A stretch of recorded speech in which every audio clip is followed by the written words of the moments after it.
Ok, alors merci beaucoup de vous être connectés ce matin pour ce nouveau rendez-vous du réseau qui est dédié aux pratiques artistiques et culturelles dans l'espace public.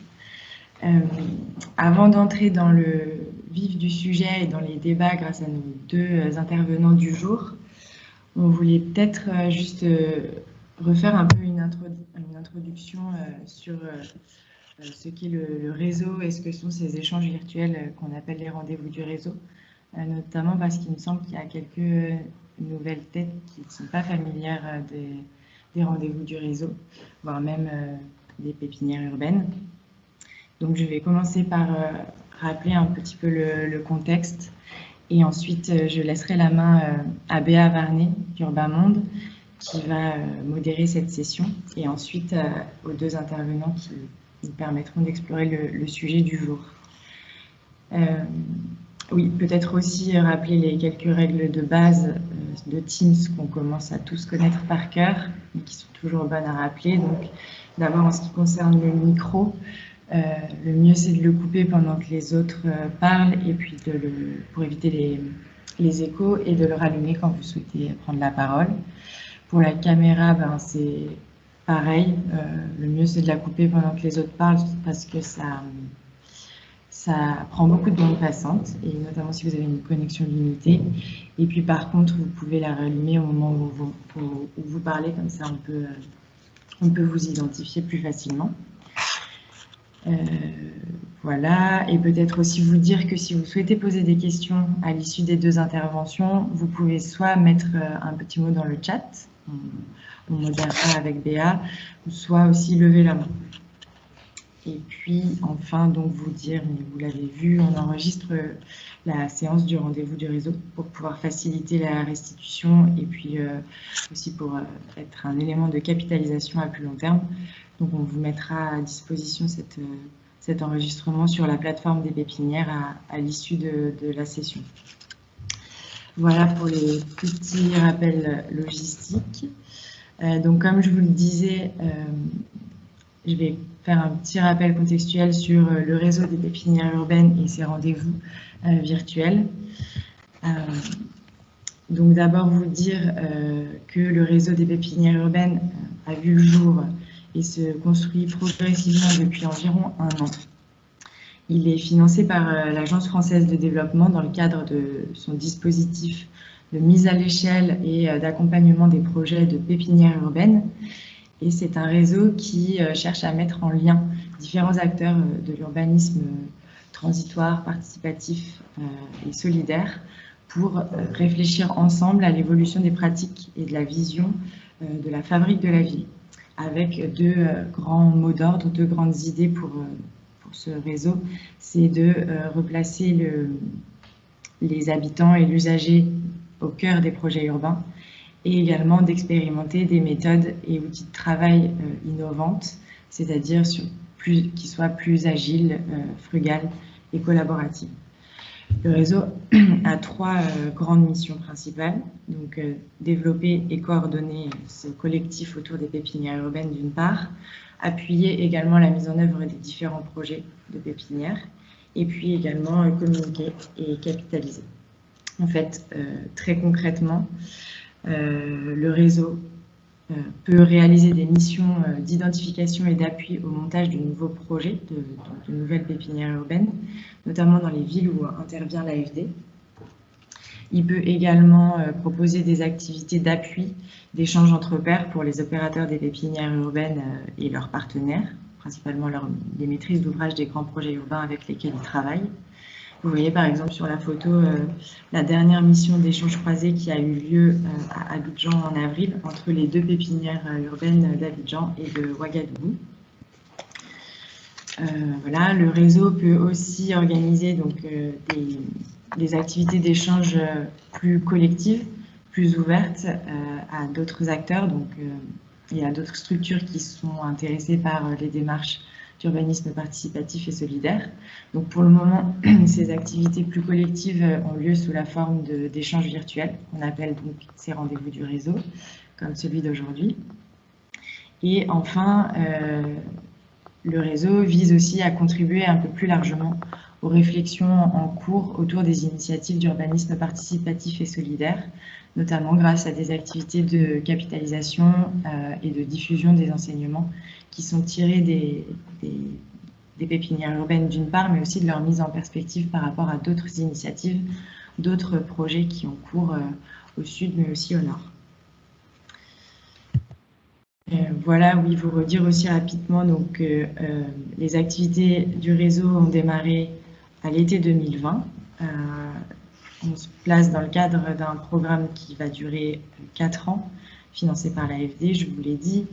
Et le réseau est porté par un groupement d'animation qui est composé de 4 structures, pilotées par le GRET, que je représente aujourd'hui, mais Abdoulaye Fall et Virginie Rachmul, qui sont peut-être présents dans la salle, sont aussi membres de l'équipe d'animation.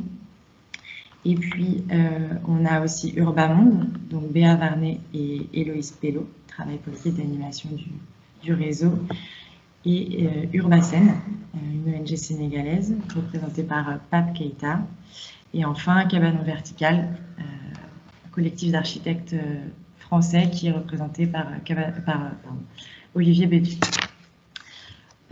Donc voilà, et le réseau commence à se structurer progressivement. Je ne sais pas si vous avez reçu notre première newsletter, mais on a aussi lancé la plateforme collaborative dédiée aux pépinières urbaines et aux activités du réseau des pépinières.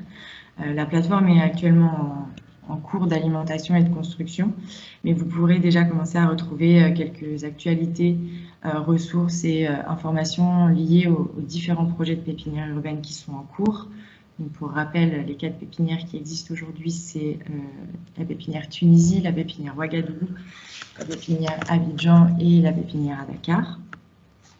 Et je vous trouverai aussi sur la plateforme les infos liées aux activités du réseau. Et on pourra vous remettre le lien de cette plateforme dans le chat et il est également dans le PowerPoint qu'on vous diffusera à l'issue de cette séance de travail. Voilà, et donc aussi vous faire un tout petit rappel sur ces rendez-vous du réseau qui sont, comme je vous le disais tout à l'heure, la première en fait activité d'échange collectif qui a été proposée par le réseau depuis depuis juillet 2020. On a choisi le format virtuel d'une part parce que en raison du Covid et de ses contraintes, il n'était pas vraiment possible d'organiser des activités en présentiel. Et puis aussi parce que ça permettait d'organiser des rencontres assez régulières dans le cadre de la création du collectif autour des pépinières urbaines. On a donc initié plusieurs échanges pour que les pépinières puissent apprendre à se connaître en discutant en fait dans un premier temps autour de sujets très opérationnels, en partageant des retours d'expérience sur les projets, en discutant des différents outils, des différentes méthodes de travail utilisées par les différentes pépinières. Donc on a vu, enfin vous voyez là sur la slide, on a organisé 4 rendez-vous depuis le démarrage sur des sujets de mise en œuvre des projets, donc sur notamment les diagnostics participatifs, la co-conception, la participation et les fonds d'appui.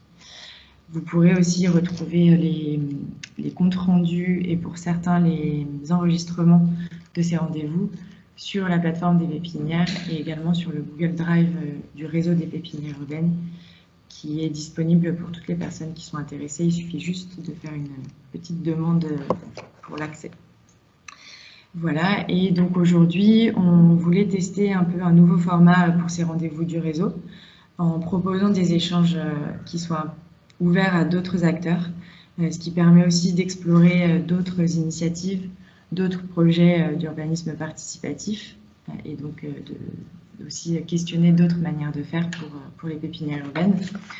Donc on a aujourd'hui, avec ce nouveau format, un double objectif. D'abord de permettre aux pépinières urbaines d'enrichir leur expérience et leur pratique en s'inspirant de nouvelles initiatives, et puis aussi de développer des liens avec d'autres structures et d'initier des échanges dans le cadre de ce réseau des pépinières urbaines.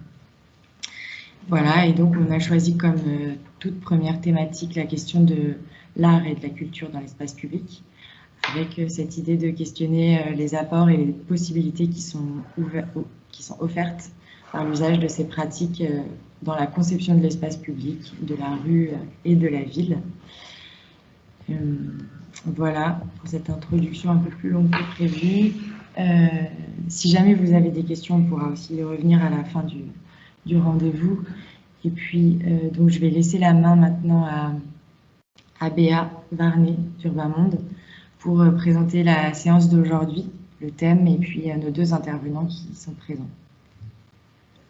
Merci Lucie. Alors oui, effectivement, bon, comme Lucie nous a déjà donné un petit peu l'introduction de la séance, l'idée aujourd'hui c'est déjà d'avoir deux intervenants externes, donc de nourrir un petit peu nos réflexions au sein du réseau avec des apports externes et je pense aussi de nous pencher peut-être sur un sujet qui fait pas forcément, qui est pas forcément hyper présent dans nos quotidiens en tant qu'aménageurs, urbanistes. Pour les uns, certainement oui, pour les autres, peut-être un petit peu moins. Et peut-être aussi comme ça sortir un petit peu de notre zone de confort, découvrir d'autres manières de faire.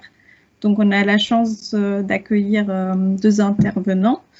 Donc, il y a Yann Bossens qui est avec nous et Hicham Bouzid. Donc, bienvenue Yann et Hicham. On aurait souhaité avoir Eric Linder également avec nous, mais il a des problèmes de santé, donc il s'excuse et on aura certainement l'occasion de l'inviter à une prochaine occasion. Donc voilà, Yann, Hicham, je vous introduis très rapidement et ensuite je vous donnerai la parole. L'idée de la séance d'aujourd'hui, c'est d'avoir plutôt une sorte de conversation semi-modérée, de vous écouter et notamment aussi de vous laisser l'espace aux participants d'intervenir, de poser des questions suite à vos témoignages. Donc voilà, donc dans un premier temps, Yann, bienvenue. Donc peut-être tu peux passer, oui. Donc Yann, vous êtes directeur artistique de La Rue, qui est une association de Tunis et qui est notamment, je pense, connue pour son festival Dream City, dont vous allez certainement nous parler tout à l'heure. Donc bienvenue, désolée pour la petite coquille dans votre nom de famille, à corriger pour une prochaine occasion. Et on a avec nous Hicham Bouzid, donc directeur artistique de Think Tanger et cofondateur de l'atelier Kissaria. Bienvenue Hicham également. Donc pour ce premier tour de questions, on vous invite à présenter en fait vos structures, mais à partir d'une vidéo, des photos. Voilà, un peu une présentation imagée pour avoir une première idée de vos initiatives, de votre action dans vos contextes locaux. Donc, à vous, Yann, et je pense que c'est Lucie qui va lancer la petite vidéo.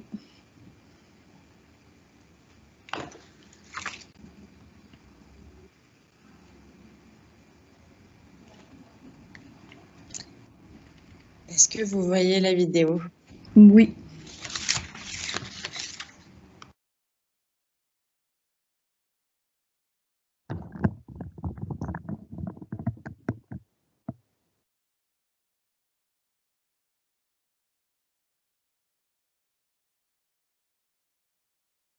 Mais on n'entend pas le son.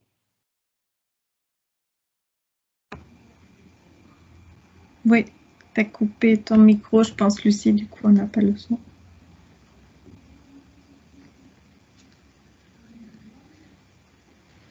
Ouais, en fait, il faut juste que je repartage mon écran avec le son. Une seconde.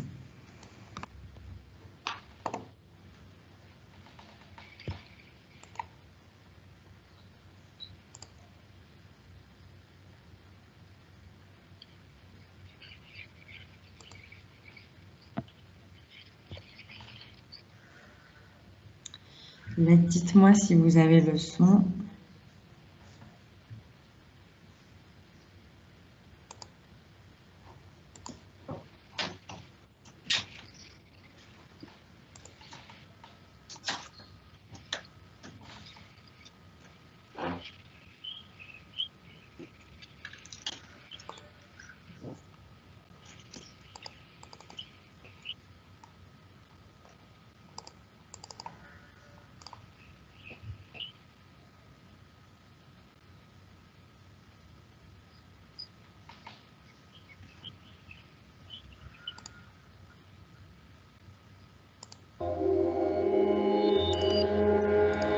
Est-ce que ça marche la leçon?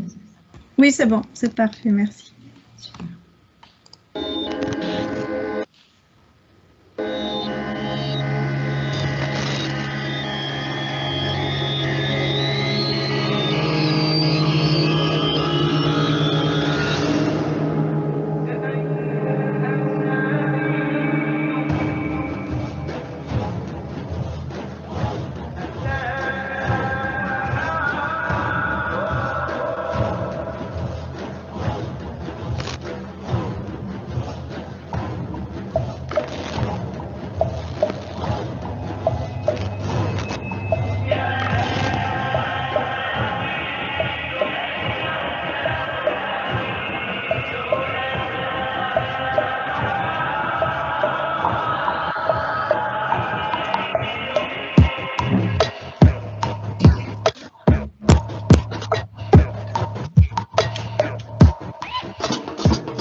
Kanila kanya gumagane au pilande banyame mobaleko Koya kanila kanya gumagundai akanila kanye mokwale buru Koya kanila kanya gumagundai au pilande mburu kwaleko Igoro daleko mbembele leko mpese pialeko daleko ibata peleko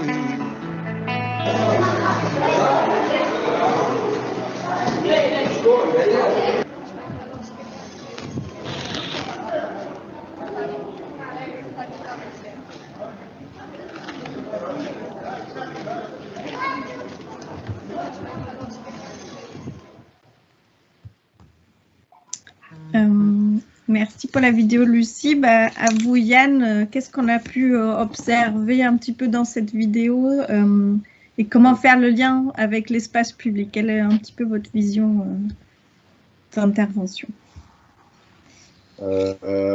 Merci beaucoup de l'invitation et bonjour à toutes et à tous. Je suis donc Yann Gossens, je suis depuis 2015 en co-direction artistique de Dream City avec les artistes fondateurs de la structure qui sont Selma et Sofiane Ouissi, chorégraphes, danseurs de Tunis, que je représente donc aujourd'hui parce que c'est déjà un élément très important. La rue et Dream City, ce sont une structure et un festival inventé par des artistes. Et comme ces artistes ont aussi leur projet de création, pour être là pour des échanges comme l'échange d'aujourd'hui, mais Selma et Sofiane restent jusqu'à aujourd'hui très impliqués dans la vie de la structure et dans la conception de Dream City. Vous venez de voir une vidéo qui donne un aperçu de ce qu'a été Dream City 2019 qui s'est fait donc en 10 jours en octobre 19 dans la Médina de Tunis. Et Dream City est le point de départ de toute la structure qui existe depuis 2007. Le point de départ a été le constat de Selma et Sofiane en tant que jeunes artistes à Tunis que à ce moment-là, tout espace de culture était fermé aux jeunes forces artistiques et créatives de Tunis, qu'il n'y avait aucun accès aux institutions, qu'il n'y avait aucun accès aux moyens. Il n'y avait donc aucun espace accessible pour que, en tant que jeune créateur, il s'exprime et plus important encore pour qu'il crée.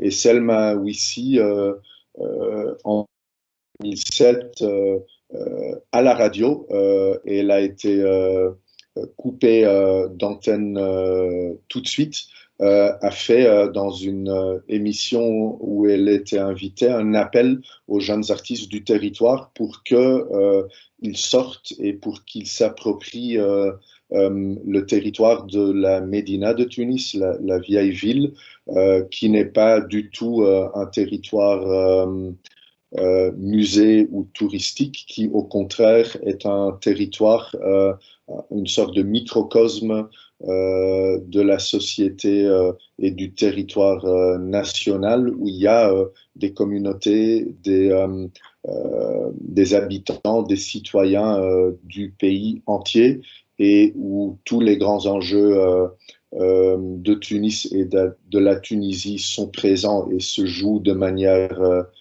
extrêmement intense. Et c'est un territoire aussi qui est très impliqué et joue toujours un énorme rôle dans tout mouvement citoyen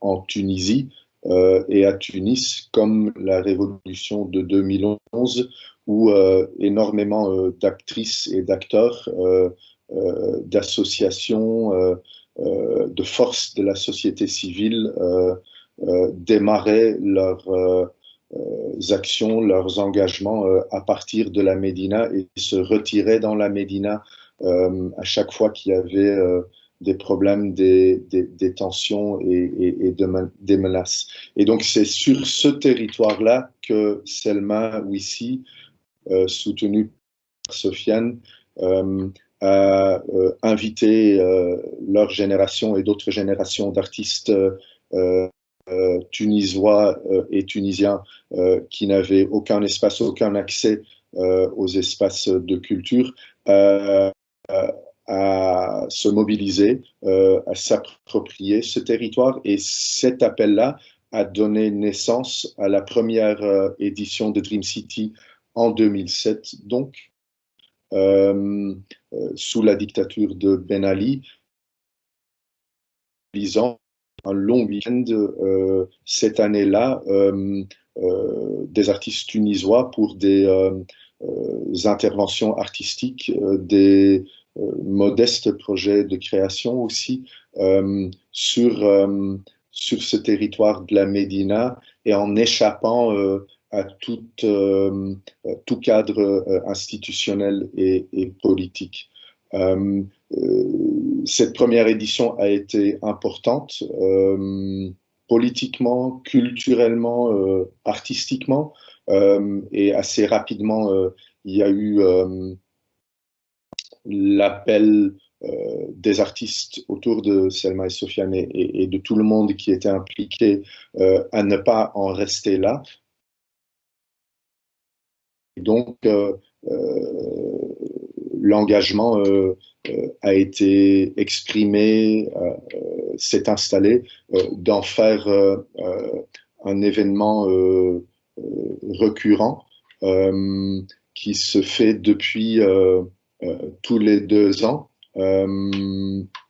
et qui a connu une certaine évolution, tout comme la structure. Aujourd'hui, on prépare l'édition 2021 de Dream City qui se fera entre le 1er et le 10 octobre 2021, encore toujours en grande partie sur le territoire de la Médina. Mais aujourd'hui, la rue est une structure plus solide, avec son lieu, son QG dans la Médina, avec une équipe qui est présente à l'année. Et plus important encore, Dream City s'inscrit dans un fonctionnement, dans un projet artistique et sociétal qui comprend d'autres dimensions aussi. Donc il ne s'agit plus du tout de juste investir toutes les forces dans le développement d'un festival de 10 jours. Il y a tout un programme de résidence ou de fabrique artistique à l'année, dont certaines résidences alimentent Dream City, mais pas tous. Il y a tout un programme entre art et éducation avec toutes sortes d'activités, de projets, de création entre 6 et 14 ans, niveau le QG de la rue dans la Médina, mais aussi dans plusieurs écoles de Tunis et de la Tunisie. Et il y a tout un volet aussi de réflexion et de débat citoyen qui aujourd'hui se joue le plus possible et depuis le démarrage ou le début de la pandémie au niveau de notre espace digital, DPDW, un espace digital avec des débats culturels, politiques, citoyens, plusieurs fois par mois, qui sont très en lien avec la société civile forte et engagée tunisienne, qui n'a pas du tout baissé les bras et qui reste extrêmement attentif par rapport à tout l'enjeu de la transformation démocratique du pays.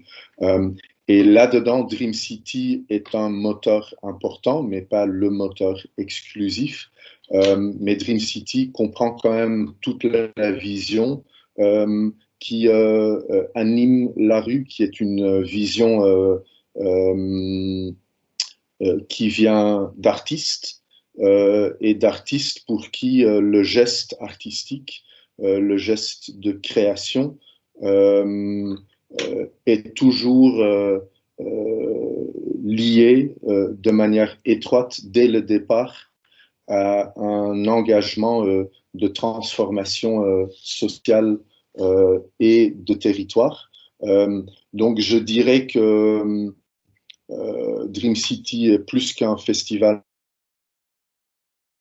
public, un festival contextuel où pour chaque édition, on essaye de développer entre 10 et 15 projets de création dans toute discipline. Il y a un noyau fort de projets en art vivant, mais ça peut être de la danse, du théâtre, de la musique. Et après, il y a aussi un volet au niveau de l'image et au niveau de art visuel. Donc, c'est vraiment pensé de manière multidisciplinaire, mais avec deux principes à la base qui font partie des invitations qui sont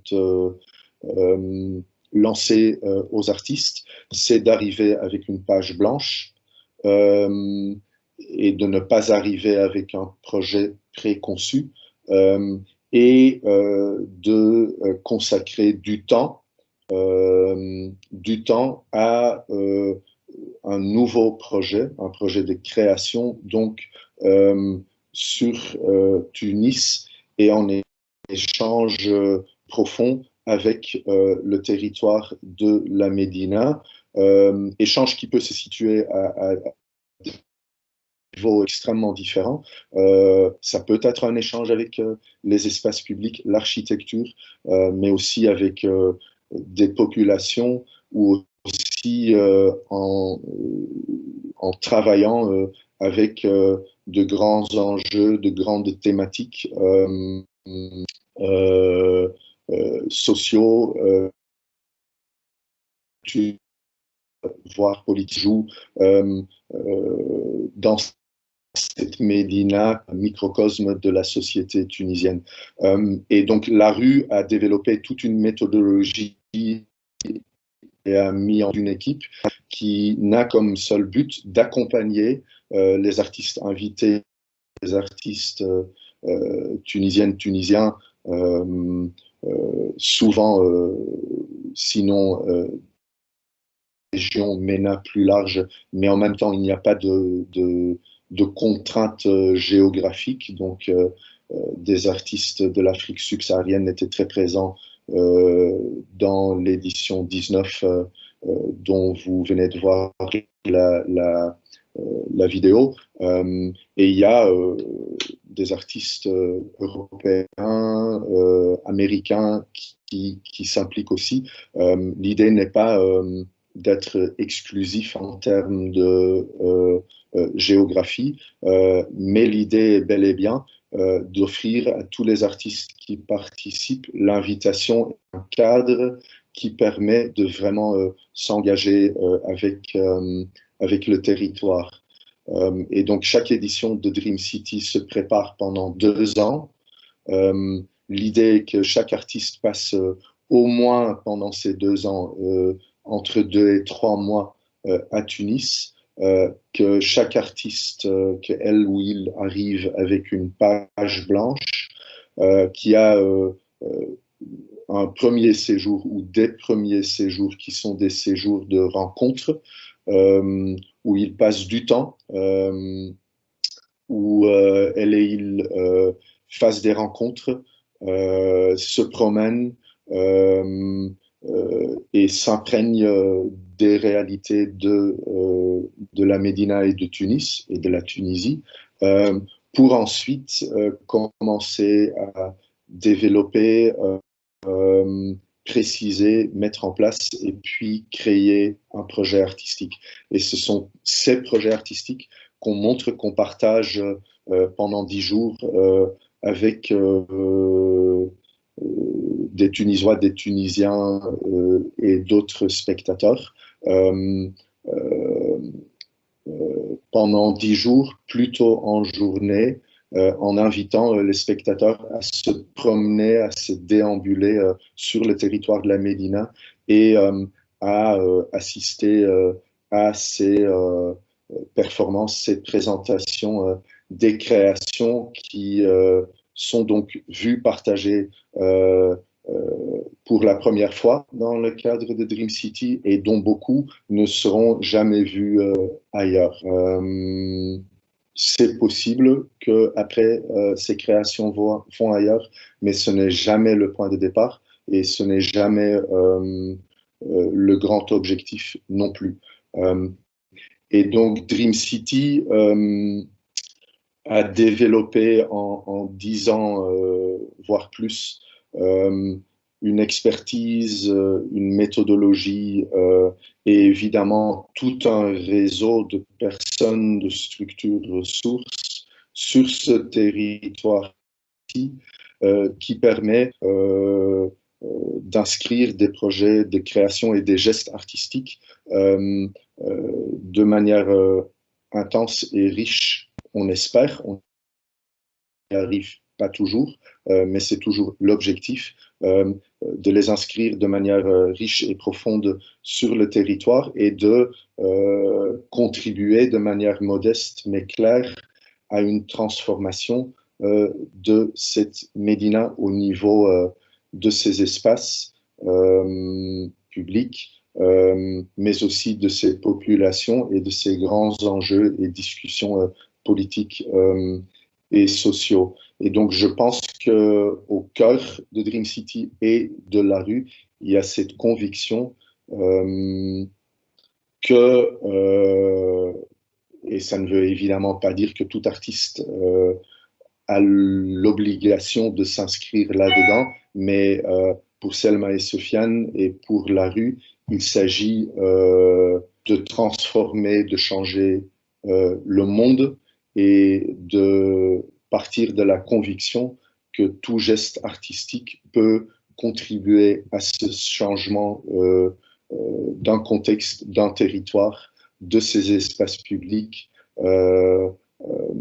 et peut s'inscrire dans un territoire et apporter du changement au niveau des grands débats, des grands contenus, des espaces, des architectures, des populations, à condition qu'on prend le temps et que on développe dans le temps une pratique artistique contextuelle. Et City est une biennale qui nous permet d'ouvrir les portes de cette pratique, de cette méthodologie-là, de la fabrique artistique qu'est la rue, mais c'est permanent.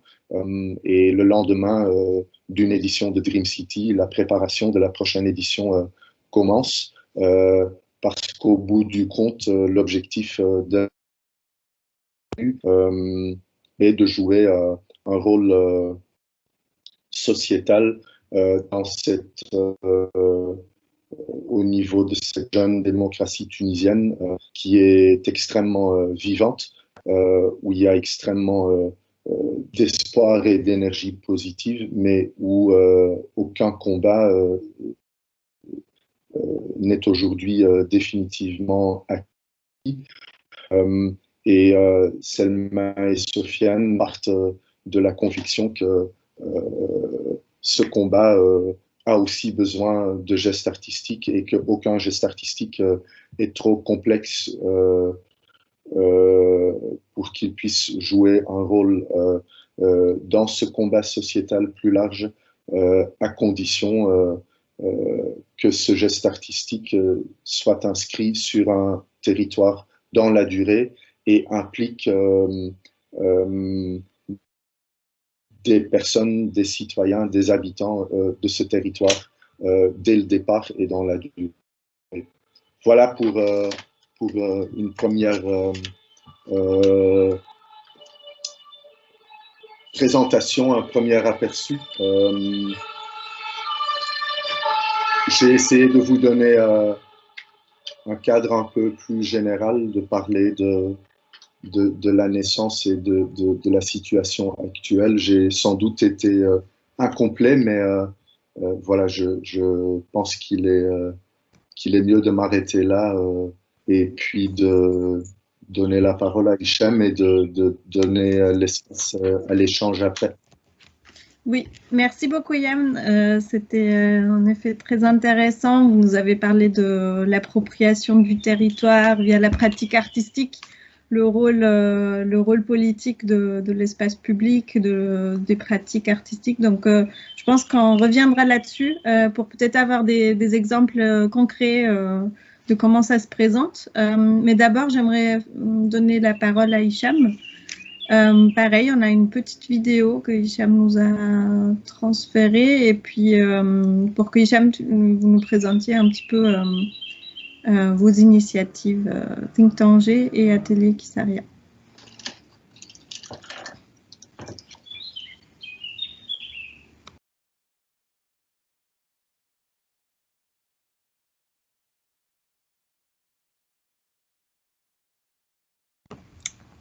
On a le même problème, Lucie, on n'entend pas, mais je pense que c'est juste un micro.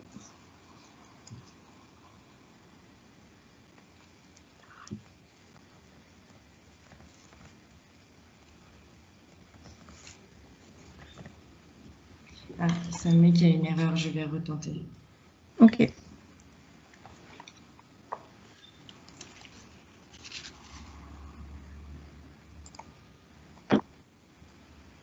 En attendant, bonjour Hicham, merci d'être avec nous. Oui, bonjour, merci à vous de m'inviter. Ok, je réessaye, vous me dites. Bonjour, salut, je suis Hicham Bouzid, directeur artistique et cofondateur de Think Tanger, une plateforme culturelle qui explore et expérimente les multiples enjeux sociaux et spatiaux liés à l'urbanisation intensive de la ville de Tanger aujourd'hui. Il faut savoir que pendant les 2 dernières décennies, Tanger a entamé un changement urbain assez important. La ville se voit dotée d'importantes infrastructures économiques et industrielles qui impactent directement notre tissu social. Il faut aussi dire que Tanger devient une métropole, donc c'est la 2e métropole après celle de Casablanca aujourd'hui. Notre mission, c'est de mettre en place un projet culturel, une plateforme dans laquelle les différents citoyens de la ville peuvent venir parler, discuter, imaginer surtout un futur à cette métropole et donc d'émettre des scénarios de la ville de demain. Alors comment on fait ça? Concrètement, nous avons développé pendant les 5 dernières années 3 différents axes, art, idée et action. La plateforme art est un ensemble de programmes que nous avons mis en place de résidences d'artistes, d'expositions et d'open studios qui vise à inviter des artistes tous les ans à réfléchir et surtout à documenter les mutations urbaines de la ville. Nous avons aussi mis en place un espace atelier, donc c'est le Tanger Print Club, où il est question de venir vraiment mettre à l'épreuve ces idées et pouvoir finalement les produire et les éditer.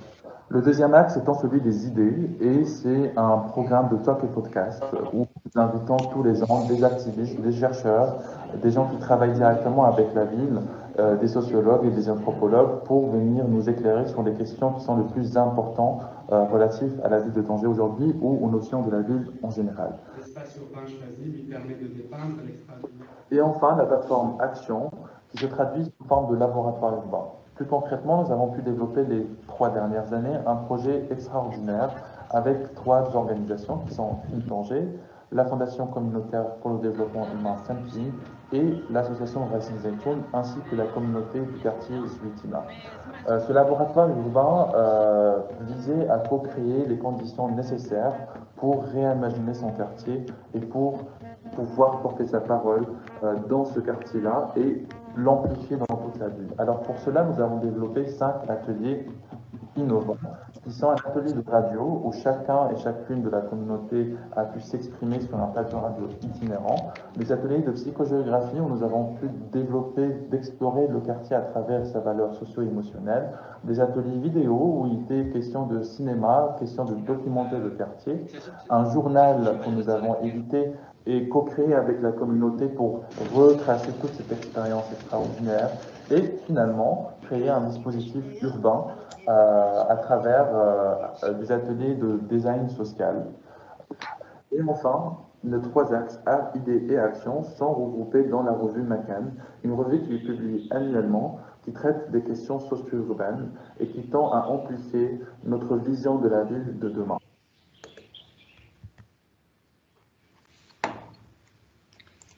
Merci pour cette vidéo qui est super complète.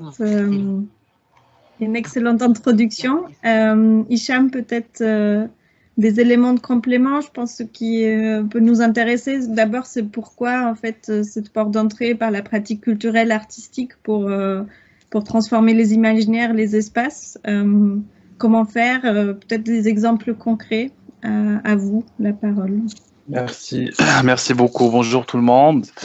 Et je suis ravi d'être avec vous et découvrir aussi ce beau réseau qui est en train de se mettre en place. La vidéo, elle présentait un petit peu notre travail. Bon, il y avait un grand décalage entre les images et le dire, mais c'est pas très grave.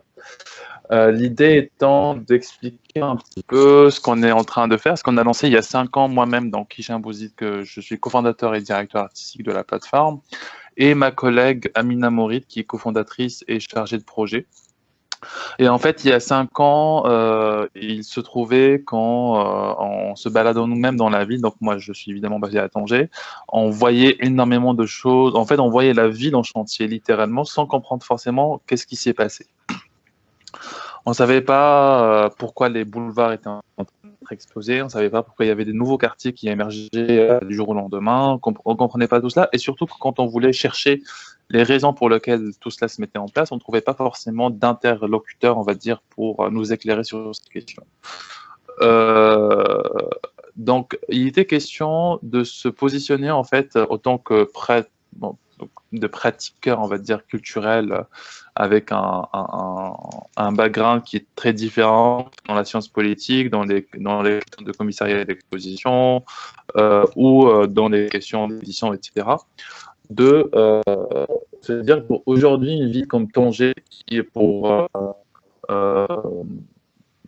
en fait, tout a commencé vraiment à partir de ce qui se passe dans la ville. Donc, c'est un projet qui est intimement, qui est inhéremment lié à ce développement de la ville de Tanger. Tanger, il y a 20 ans, était une toute petite ville, complètement, on va dire, oubliée, ou du moins volontairement mise à l'écart par rapport au développement que le Maroc entretenait à l'époque sous l'ancien règne de Hassan II, qui est l'ancien roi du Maroc, enfin le roi défunt du Maroc, et qui pour des raisons politiques avait écarté, donc politiques et activistes. Tanger se trouvait que c'était un sorte d'épicentre des révolutionnaires, en fait, on va dire, du nord du Maroc, et donc la ville a été complètement mise à l'écart. À la nouvelle, au nouveau règne du nouveau roi Mohamed VI, il a placé la ville vraiment en plein centre de développement du Maroc, en la classant deuxième métropole après celle de Casablanca. Donc ça, on parle d'il y a 20 ans.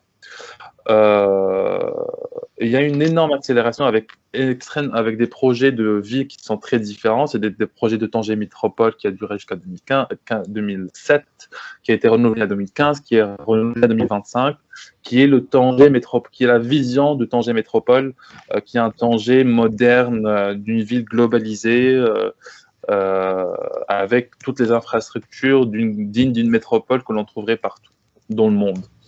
Et à notre grande surprise, enfin, c'était pas vraiment forcément une surprise, ces plans de développement se concentrent uniquement sur la question économique et la question, on va dire, industrielle, parce qu'en fait, on développe Tanger à travers ce pôle industriel, donc à travers des zones franches qu'on y installe.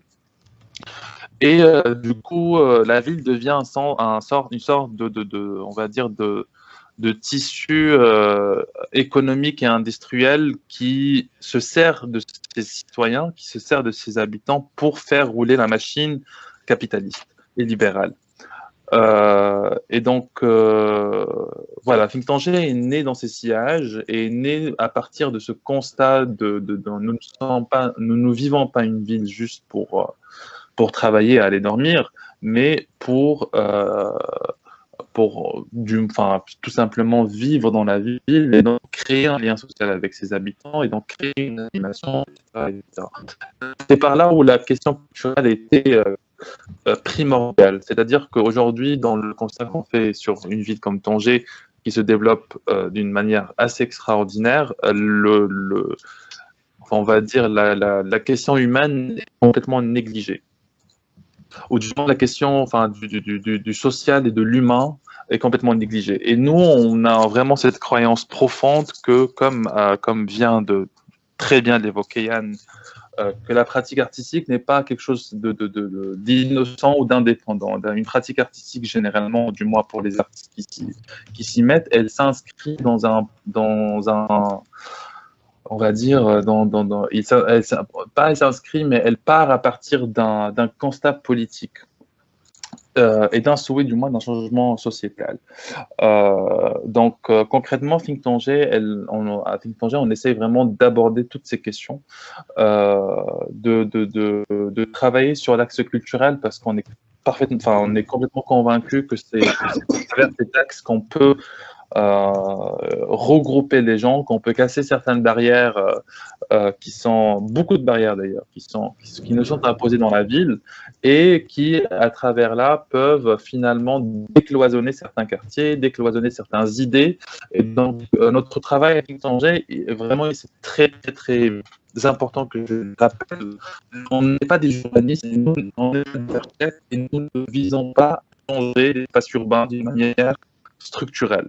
C'est-à-dire que notre travail se positionne sur un niveau social et plutôt un niveau socio-émotionnel.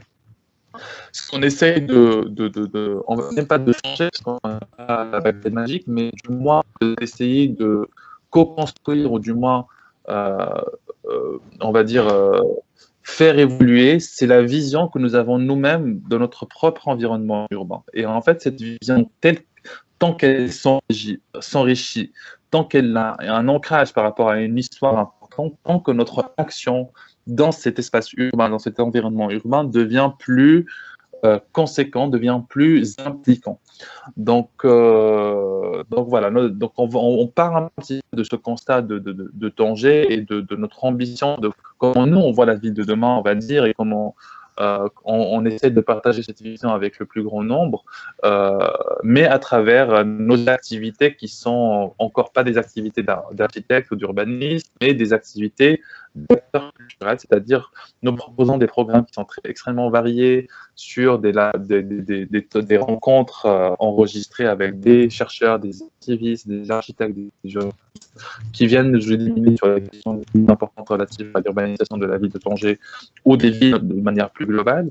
On a un programme de résidence d'artistes aussi, en nous invitant des artistes à venir documenter et travailler en lien très approché avec la ville et avec le tissu social de Tanger. Et finalement, je pense que là où ça va être là, ce qui va vous intéresser le plus, c'est la question de l'action et donc du laboratoire urbain. Et là, on est moins dans notre, enfermé dans notre atelier et plus dehors,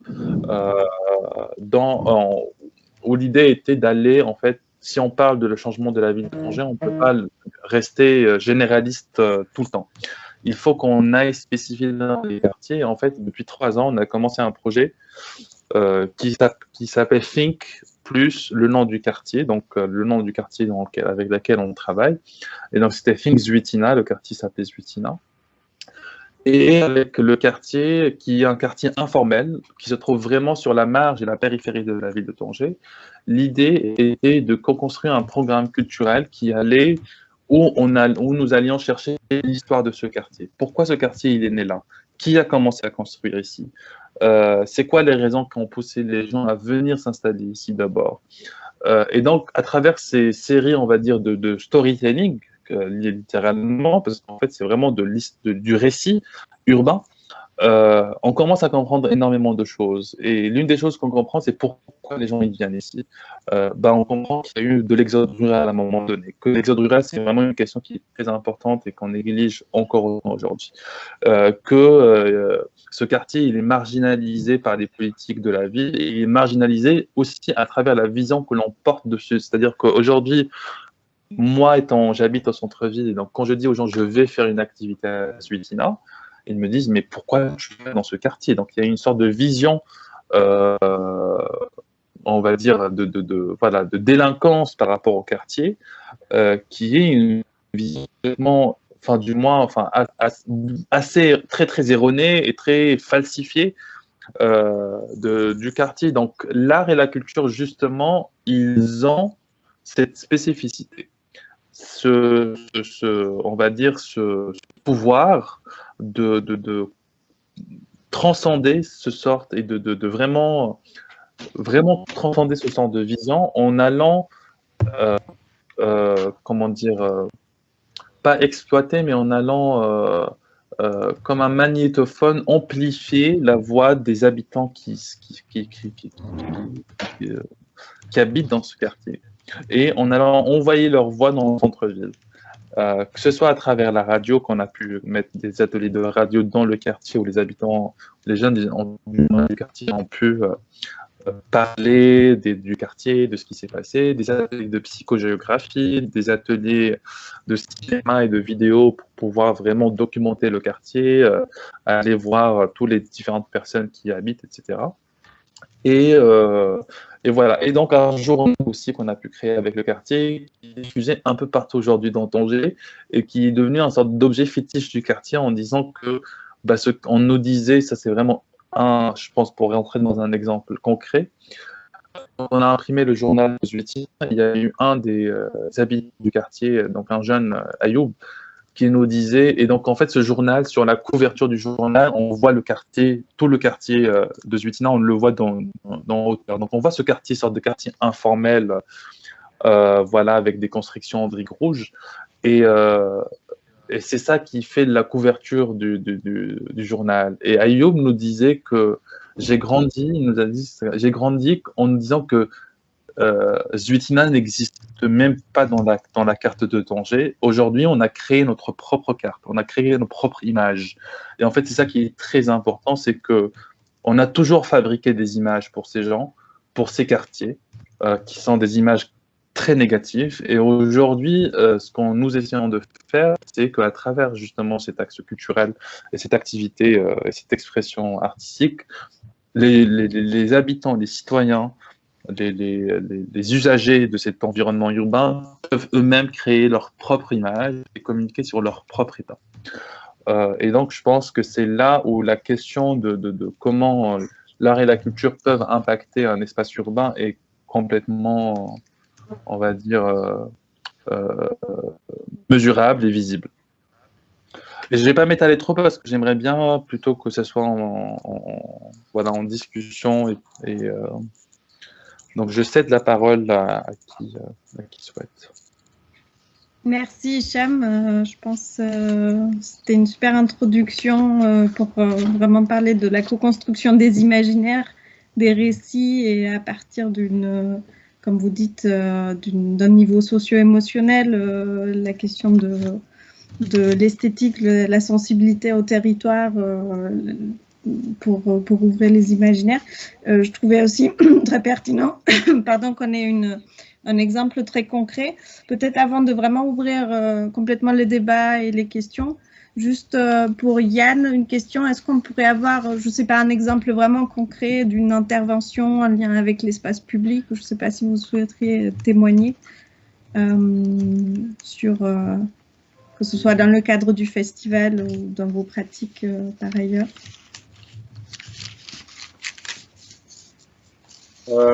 Peut-être cadrer un peu le projet que vous voyez, ce projet-là, au début de la vidéo, qui est un projet qui a été co-créé sur une période donc de 2 ans, en différentes étapes, entre un chorégraphe d'origine burkinabé, Serge Aimé Koulibaly, et 20 jeunes de la Médina,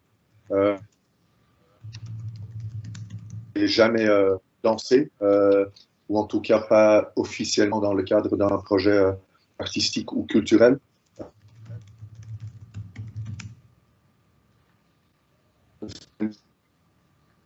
De la Médina, entre lesquels il y a beaucoup de tensions et qui sont souvent, entre guillemets, en guerre les uns avec les autres, et entre lesquels les jeunes ne bougent pas et ne se déplacent pas.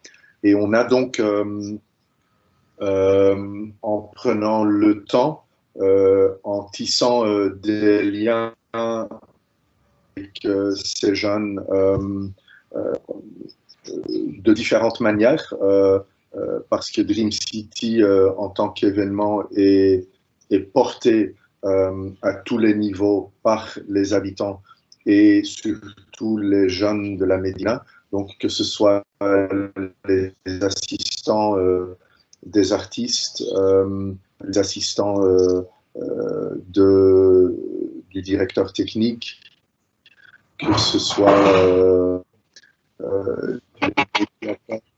les médiateurs entre projets artistiques et tout le tissu de commerçants de la Médina.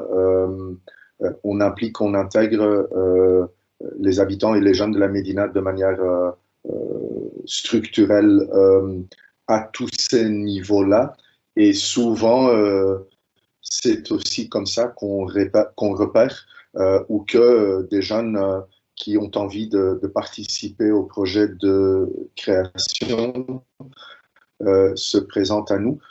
Et donc, ce groupe de danseurs s'est constitué de manière organique. Ce sont des jeunes qui se sont approchés de différentes manières de la rue, qui ont exprimé un désir de participer à une création. Ensuite, on les a présentés à Sergémé Koulibaly, qui était une première fois à Tunis, comme je disais tout à l'heure, pour passer du temps, pour faire des rencontres. Et à un certain moment,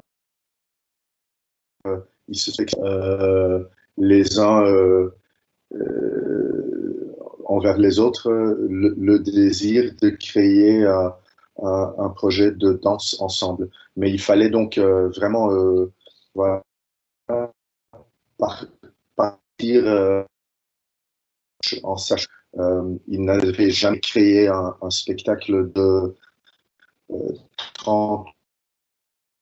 Ils n'avaient jamais présenté quelque chose devant un public. Il y avait l'ambition de ne pas être en boîte noire ou en salle, mais d'explorer les toits de la Médina, qui sont presque une deuxième Médina. Il y a le niveau des rues, il y a le niveau des toits. Donc, en faisant ce processus de création, s'est déroulé avec quelques fragilités, quelques tensions, mais en intégrant aussi le vécu, la réalité de ces jeunes dans le processus artistique, parce que presque tout point de départ théâtral de chaque scène du spectacle vient directement du vécu des réalités de ces jeunes. Et ensuite, une fois qu'on a eu Dream City, il y a eu la question comment continuer. Et ces jeunes restent, une partie de ces jeunes, pas forcément tous, parce qu'au bout du compte, chacun décide ou chaque personne décide, mais il y a quand même à peu près la moitié qui ont exprimé le désir clair de commencer un trajet avec la rue au niveau de création artistique ou à d'autres niveaux.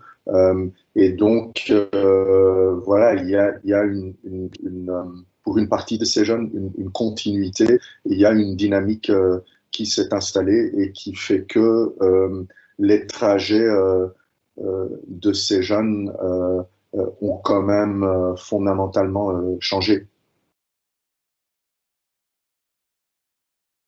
Merci, merci Yann pour cet exemple. J'aimerais du coup vraiment ouvrir à tous les participants de poser vos questions, qui soient, enfin, questions, des contributions, voire je pense qu'on a entendu aussi pas mal de pistes concernant des outils concrets, de susciter ce type d'initiative ou de les accompagner. Donc voilà, c'est ouvert, le débat est ouvert à vous. Est-ce qu'il y a des premières interventions, questions, compléments? Est-ce que je peux juste compléter quelque chose qui a été évoqué tout à l'heure, qui me semble très importante, parce qu'on a tendance à parler d'espace public et de l'impact de l'art et de la culture sur les questions d'espace public, des espaces ouverts, etc. Mais il faut vraiment ne jamais dissocier l'espace public de sa valeur politique, économique et sociale et ses dynamiques de genre. C'est vraiment quelque chose de très, très, très important parce que l'espace public n'est pas, même si disons, le public n'est pas un espace ouvert à toutes et à tous, c'est un espace qui est extrêmement cloisonné, c'est un espace qui est dominé généralement, du moins au Maroc et en Afrique, on le sait très bien, par, on va dire, des dynamiques de genre. C'est un espace qui est dominé par la gente masculine, c'est un espace qui représente aussi plein de représentations sociétales, économiques, et donc on ne peut pas dissocier l'espace public de ces différentes voilà, de ces différentes dynamiques.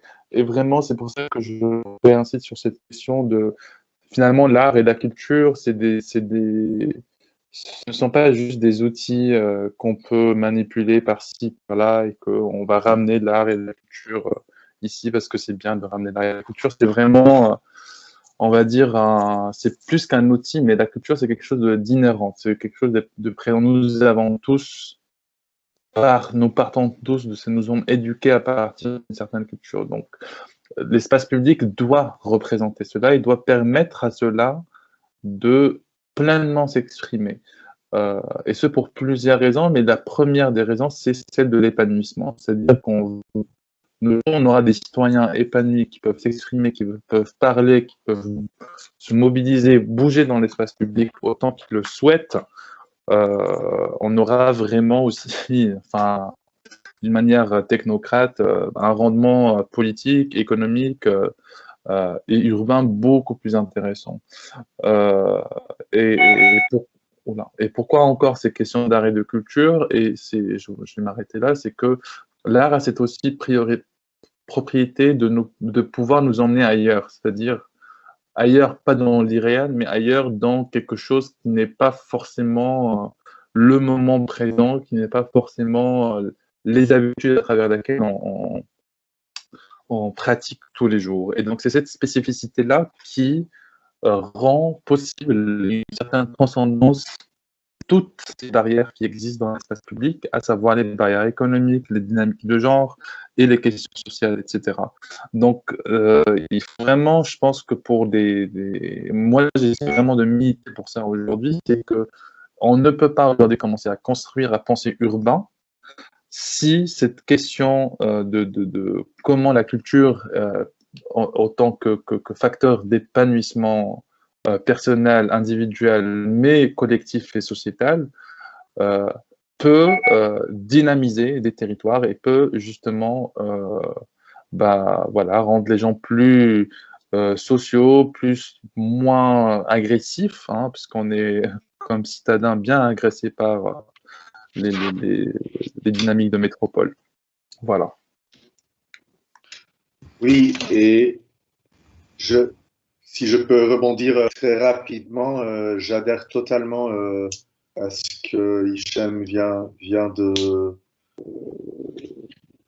de contribuer là, et je voudrais aussi insister sur le fait que la rue ne se voit pas ne se voit pas forcément ou certainement pas exclusivement et pas prioritairement comme une structure qui travaille sur l'espace public, mais comme une structure qui travaille sur le lien entre la création, le geste artistique et un contexte social et sociétal, en partant de la conviction que ce geste artistique a un rôle clé à jouer dans la transformation d'un contexte. Et de ce contexte, l'espace public fait partie. Et en Tunisie et à Tunis, depuis 2007 et de manière différente, mais tout autant aujourd'hui, une grande partie des enjeux de la transformation sociale se joue dans l'espace public, mais pas que. Et donc, ce qui est important, je crois, c'est que les créations de Dream City s'intègrent dans un contexte, mais dont font aussi partie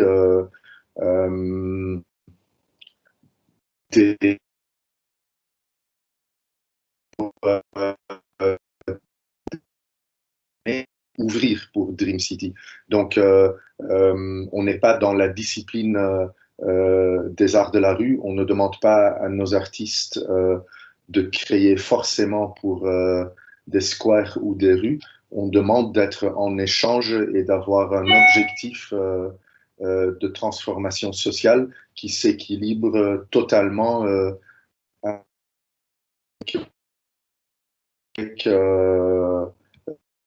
du geste de création. Et une dernière fois, ce geste peut se situer de manière claire en espace public, mais peut aussi faire d'ouvrir d'autres espaces, de créer d'autres espaces qui sont des espaces de lutte ou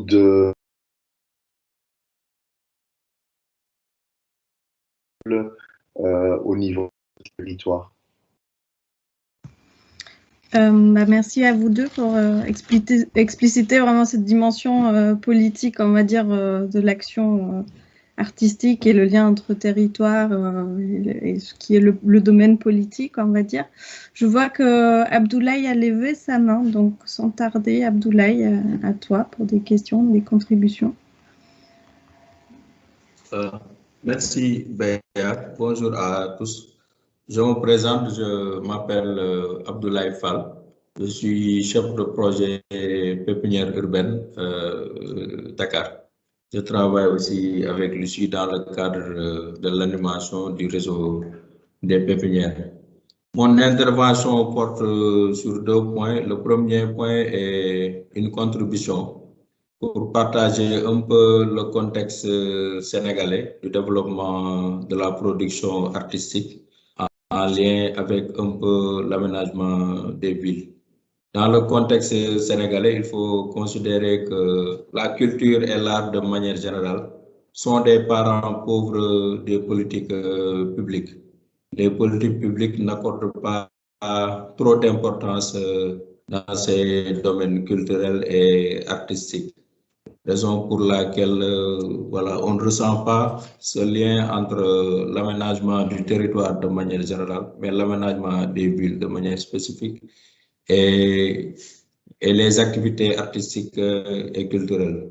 D'où la naissance des mouvements citoyens qui revendiquent un peu la place de l'art dans les activités de développement urbain au niveau des villes et au niveau des grandes agglomérations. Donc, il y a pas mal de mouvements citoyens qui revendiquent un peu la place de l'art dans la promotion et le développement des villes du Sénégal. Mon deuxième intervention, c'est sous forme de question par rapport au mouvement ARU. Est-ce qu'on peut avoir un peu une idée des résultats de votre démarche pour donner du sens aux activités artistiques en lien avec la promotion des villes? Est-ce qu'on peut avoir quelques résultats de vos interventions? Et quels sont également les outils que vous utilisez pour faire passer, par exemple, vos messages? Vous faites du plaidoyer ou bien comment vous menez vos actions pour vous faire entendre? Et voilà, c'était mes 2 points d'intervention. Merci beaucoup.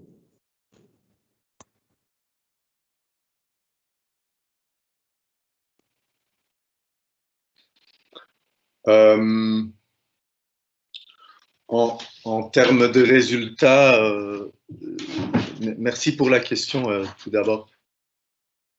En termes de résultats, voilà, il y a évidemment toute une série de résultats quantifiables, mais qui sont importants, mais qui ne disent certainement pas tout.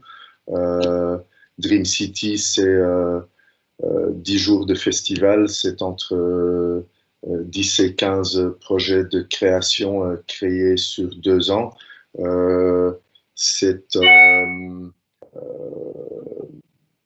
une équipe permanente ou semi-permanente en production, en technique et dans d'autres domaines d'une trentaine de personnes, mais puis tout un réseau de bénévoles et de partenaires autour de ça. Donc c'est un événement qui, de manière quantifiable, mobilise tout le quartier et qui touche à peu près 20 000 spectateurs qui achètent des bracelets pour chaque édition. Après, au niveau du programme art et éducation, on a des liens et des programmations et des projets de création et des projets aussi de transformation d'espaces de classe. Un projet qui s'appelle ou un programme qui s'appelle Change ta classe dans une dizaine d'écoles du territoire du Grand Tunis et de la Tunisie.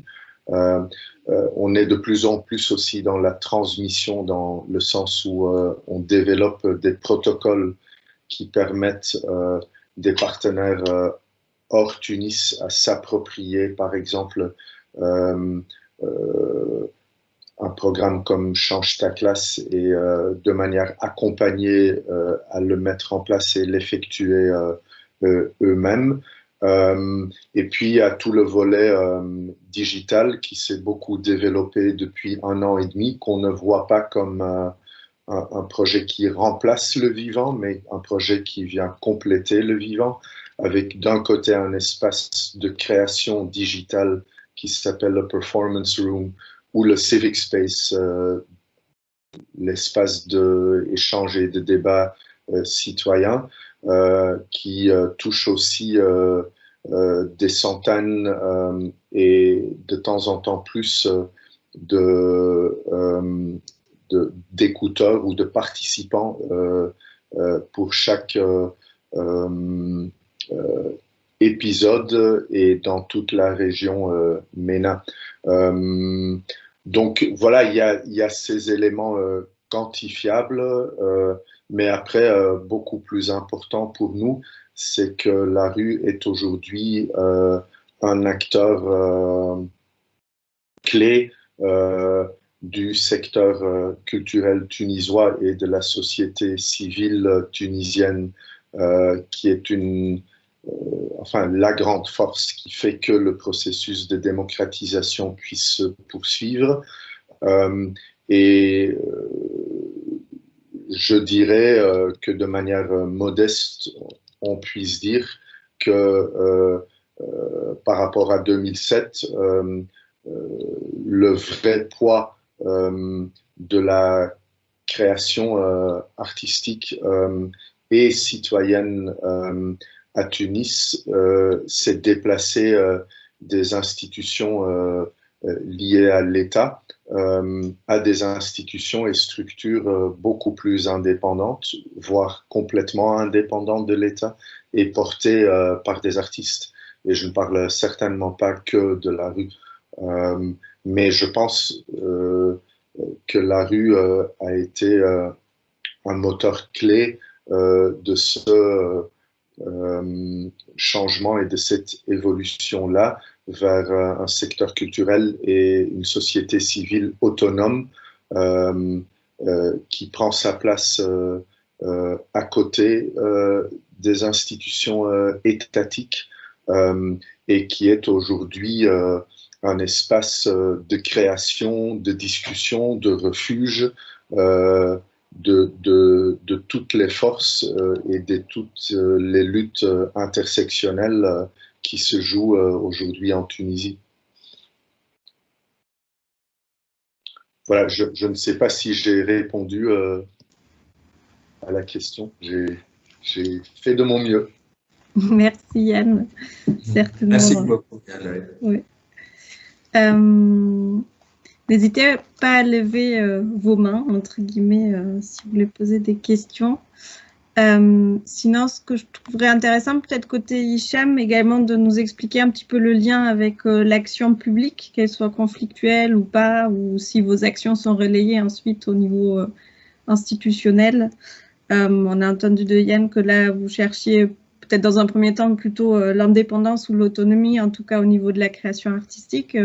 Qu'est-ce qui en est peut-être à Tanger dans les initiatives?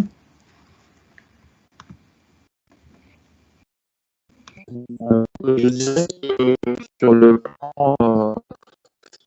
déjà, je voudrais juste encore ajouter, parce que je pense qu'un festival comme Dream City, que j'adore, que je connais assez bien, a aussi un impact extrêmement important sur le rayonnement de la ville de Tunis et de la Médina de Tunis, dans Tunis et hors Tunis et hors la Tunisie.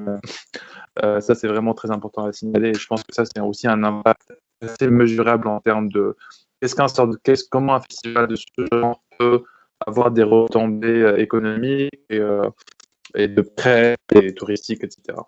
Bon, ceci dit, en ce qui nous concerne, pour notre relation avec les institutions étatiques, évidemment, ils sont catastrophiques, hein, ou du moins, on va dire qu'au début, la première année, on a vraiment beaucoup essayé à inviter des politiciens, les gens qui travaillent dans la région, parce que le Maroc s'est inscrit dans la régionalisation avancée depuis quelques années et que normalement, il devrait avoir plus de pouvoirs qui sont donnés aux régions et aux territorialités, plutôt qu'un État central qui est basé à Rabat. Mais c'est loin d'être le cas. Et donc, on a essayé d'inviter des élus locaux pour venir débattre avec nous sur ces questions. Et on est toujours à notre déception totale de soit ils annulent à la dernière minute, soit ils ne répondent jamais à nos requêtes. Ça, c'était la première année. Après, on a décidé de faire une rupture avec la sphère politique, dans le sens où on s'est dit, bon, si on n'est pas écouté, on ne va pas attendre à vitam aeternam d'avoir une approbation par je ne sais qui, je ne sais quel technocrate qui viennent s'expliquer sur. On s'est dit, on va faire quand même notre travail on va pas s'arrêter là, du moins. On va continuer à travailler, on verra ce qui va se passer plus tard sur ce niveau. Et en fait, quelques années plus tard, effectivement, nous avons eu la wilaya qui est, on va dire, l'institution qui gère la ville, qui est liée au ministère de l'Intérieur. Vraiment, voilà, c'est l'institution qui gère tous les aspects sécuritaires, administratifs de la ville. Et en fait, la wilaya nous a contactés parce qu'après 5 ans, ils se sont rendus compte que, voilà, on faisait et l'Agence du développement du Nord, qui est un peu l'équivalent de l'AFD. On a été contacté par ces agences pour être un peu, comment dire, pour créer avec eux un agenda culturel pour la ville de Tanger. Ils sont venus nous voir, après, voilà, en disant, voilà, on a suivi le travail que vous faites, etc., etc. Bon, après, tout cela, ça reste sur du papier, ce n'est pas encore des actions concrètes qui sont menées. Mais on estime que pour l'instant, notre impact, il est vraiment, on va dire qu'il est à l'échelle de la société civile. Et on est très content si en moi, notre impact, il peut, ou du moins, il peut servir à cette société civile-là. Pour que d'ici quelques années, on puisse monter en grade et on puisse justement aller plaidoyer, aller changer des choses, Alors, ce qu'on fait aussi, c'est qu'on ne travaille pas tout seul. Ça, c'est vraiment très important. Je pense que c'est une méthodologie que je partagerai à trouver, c'est que on n'est pas juste notre équipe de Think Tanger qui travaille tout seul. On a tout un réseau qui est autour de nous, qui sont déjà on a un réseau de comités scientifiques qui sont des chercheurs, des scientifiques, des architectes, des urbanistes qui nous accompagnent sur la réflexion du projet. On a un board d'associations qui est composé de notre présidence de bord et Marie-Rahma Houman, qui est une architecte programmiste qui travaille beaucoup avec la ville directement, avec la wilaya, les différentes villes du Maroc, qui est un peu notre ambassadrice du projet auprès des institutions étatiques.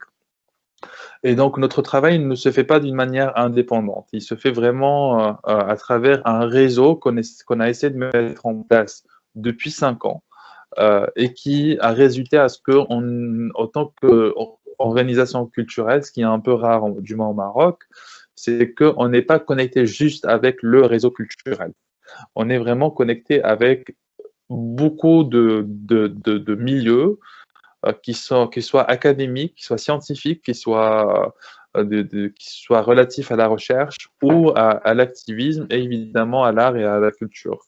Et ce qui fait que notre impact et que nos différents programmes, une fois ils sont dehors, il ne s'agirait pas que de les pratiquer dans un quartier, mais il s'agirait d'amplifier ce qui se passe dans ce quartier à travers tout ce réseau. Et donc, j'espère qu'un jour, tout ce travail va mener à des peut-être meilleures politiques urbaines. En tout cas, on y travaille de manière, on va dire, souterraine pour l'instant, parce qu'on a eu beaucoup d'incompréhension en face des élus et des forces politiques. Ils ne comprennent pas en fait, ce qu'on fait concrètement. Mais pour aussi remédier à ça, c'était quelque chose qu'on avait programmé en 2020, donc en plein premier confinement, et donc ça, malheureusement, on a dû reporter de 2 ans. C'est notre prochain programme qui va en fait viser, qui va être un sorte de programme international, une sorte de journée d'études / biennale sur les questions urbaines, sur les questions créatives dans la ville, et qui pour le coup va essayer de projeter beaucoup plus de lumière sur nos actions, sur ce qu'on est en train de faire, mais pas seulement, c'était l'idée, c'est d'inviter aussi d'autres structures, donc c'est pour ça que je suis aussi content d'être ici aujourd'hui en train de discuter avec vous, parce que ça pourrait être une opportunité à explorer. Et donc, à ce moment-là, à travers ce festival, ou du moins à travers ce temps fort qu'on va faire, l'idée, c'est d'attirer aussi l'attention des politiques locales. Merci beaucoup, Hicham. En attendant, on a eu des questions de Babacar au Sénégal. Donc, des questions très pratiques dans un premier temps. Comment vous financez au final vos initiatives? Quelles sont vos sources de financement? Et une question concernant la répartition des participants. Je pense que Babacar, vous faites, je pense, référence au festival peut-être à Tunis. Voilà, est-ce que déjà pour ces deux questions, des réponses, Diane et Hicham? Je n'ai pas compris la deuxième question. La deuxième question, c'était quelle est la répartition des participants, qui soient plutôt des participants locaux ou étrangers? Et je pars de l'idée, mais Babacar, vous me corrigez, mais que vous parlez du festival à Tunis. Dream City. Peut-être que Babacar pourrait préciser sa question, oui, s'il est encore là. Et s'il peut lancer son micro. Oui.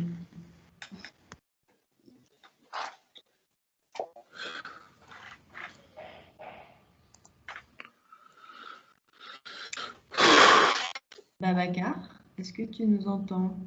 Je crois qu'il n'est plus là en fait.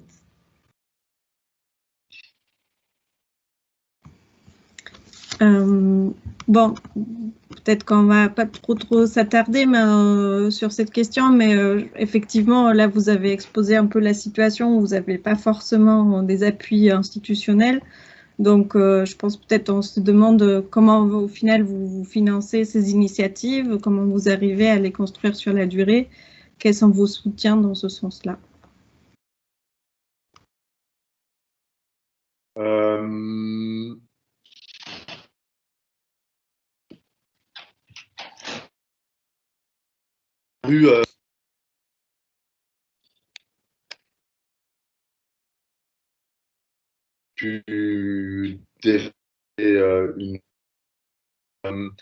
Cette vraie autonomie va de pair avec d'énormes efforts permanents et je dirais un combat de tous les jours au niveau des financements.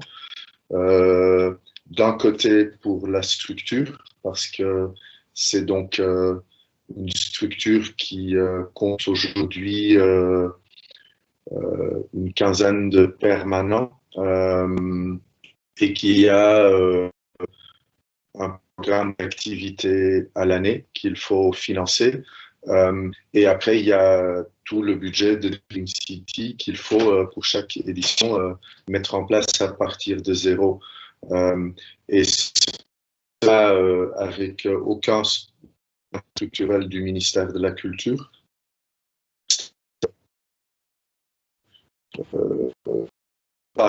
Mais pas pour chaque édition au niveau du financement de Dream City, mais n'intervient pas du tout au niveau de la rue en permanente. Et je dirais que il y a une architecture financière très très complexe qui en gros est une architecture construite entre certains bailleurs de fonds structurels. On a aujourd'hui 3, 4 bailleurs de fonds qui nous financent sur plusieurs années, ce qui fait évidemment une différence énorme.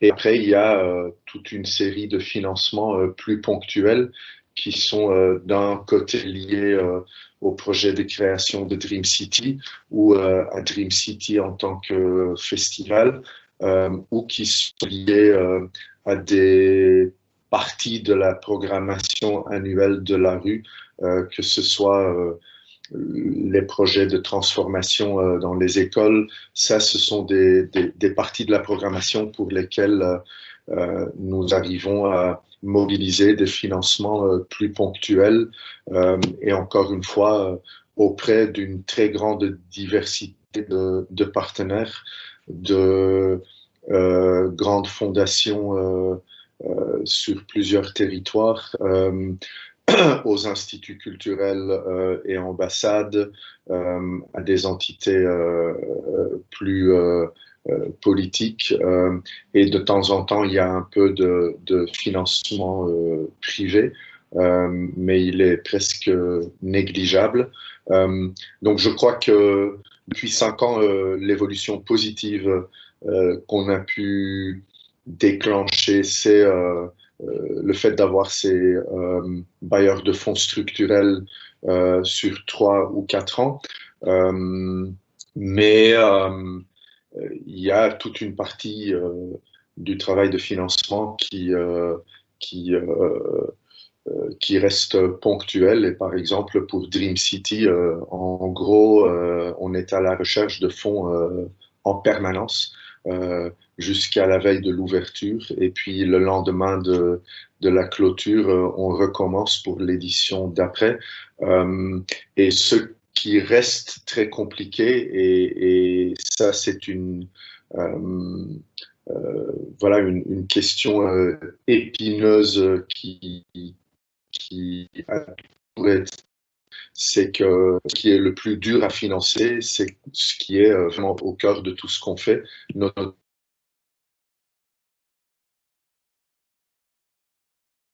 les bailleurs dans les autres, des objectifs plus sociaux, plus sociétaux au sens large.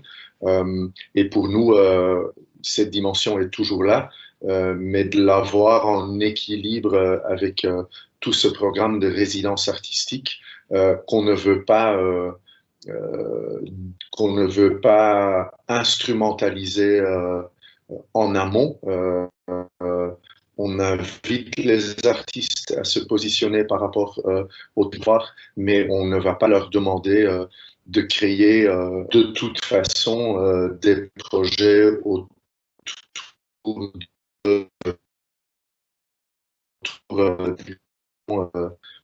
des droits LGBT. Mais on tient à leur offrir une page blanche, liberté aussi. Et cette là entre cette au niveau de la fabrique des résidences et les financeurs, cette tension reste compliquée. Et donc, c'est toujours un combat pour faire en sorte que le geste artistique en tant que tel puisse être financé. Et puis, la répartition des participants, il n'y a pas de principe très rigide, très ferme. Évidemment, on est en permanence en échange avec les artistes du territoire de Tunis et de la Tunisie. La région MENA, pareil. On est de plus en plus impliqué aussi dans des projets de coopération qui nous permettent de créer plus de liens avec des partenaires de la région MENA. Mais après, la rue n'est pas du tout une structure qui se définit de manière géographique et encore moins identitaire. Donc, que ce soit un vrai espace partagé où tout artiste qui vient avec une urgence et un geste artistique qui nous paraît pertinent, tout artiste qui arrive avec ces deux éléments-là est le bienvenu et peu importe qu'il est tunisien ou berlinois ou bamakois ou new-yorkais. Donc c'est un vrai espace ouvert, partagé, où l'humain est au centre. Merci Yann pour ces retours, notamment sur les questions de financement, qui est une question forcément charnière, pas seulement de la pérennité, mais aussi de l'indépendance, l'autonomie de l'initiative. Je ne sais pas si Hicham, vous souhaitez intervenir rapidement à ce sujet, sinon il y a la main de Lucie qui est levée. On est à peu près sur les mêmes montures, on va dire, budgétaires que la rue. Après, on est une structure beaucoup moins, on va dire, grande en termes d'infrastructure. On est 5 personnes à temps plein. On n'a pas forcément un grand événement par an, donc ça fait moins d'argent à aller chercher quand même pour un grand événement qui est Dream City. Mais en termes d'architecture, c'est à peu près la même chose. On a trois bailleurs de fonds principalement qui nous suivent par an.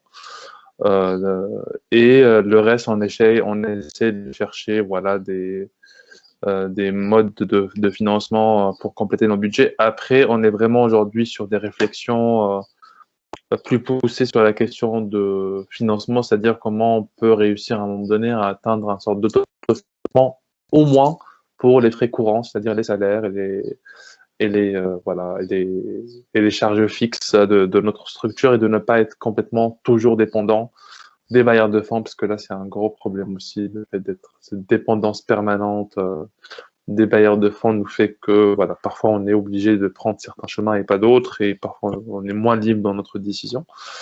Et donc, voilà, c'est tout ce que j'allais dire.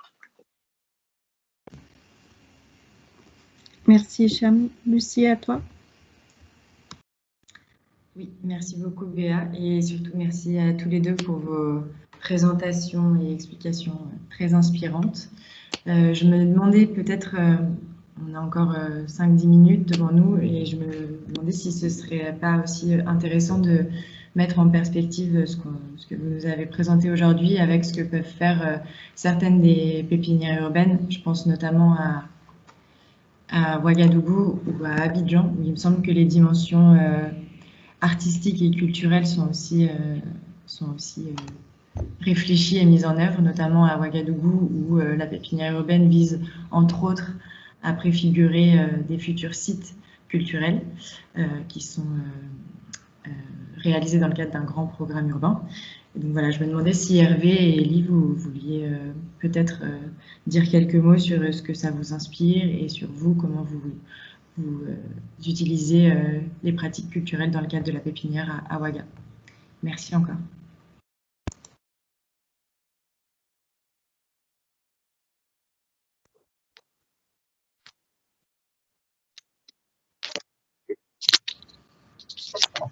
Hervé est là? Oui, Elie, on t'entend. Je ne sais pas si Hervé est là. Je demande si Hervé a quelque chose comme ça, voilà, je pourrais ajouter. Oui, Elie, tu peux aller, Vas-y. Vas-y, tu peux aller, je vais compléter. Vas-y, Elie. Ok. Alors, déjà, vraiment, merci pour la qualité. C'est très formidable et puis bon, ça donne vraiment des idées. Alors, de préfiguration, comme on peut le faire aussi à Ouagadougou, c'est vrai qu'actuellement, on travaille sur les sites culturels. Et je pensais plus à un de nos sites, notamment celle au niveau de Tampuy, où, en plus de vouloir faire des activités culturelles, on a eu tout chèque à côté. En fait, c'est vraiment full de tout ce qui est culture, art et tout, etc. Donc, ce que j'ai pu voir de Tanger, je pense que c'est une expérience qu'on peut essayer de reproduire, par exemple, sur le tel parc à Tambou. Actuellement, bon, il y a quand même beaucoup d'élèves, étudiants qui viennent pour des lectures, et ça pourrait vraiment être une expérience aussi. Bon, on va mûrir la réflexion pour voir, parce que nous, on avait déjà peut-être des idées de quel type d'aménagement, mais déjà après avoir suivi ces deux présentations, je vois que quand même ça révolutionne les choses. Oui, en attendant qu'Hervé, voilà, Hervé, je peux dire.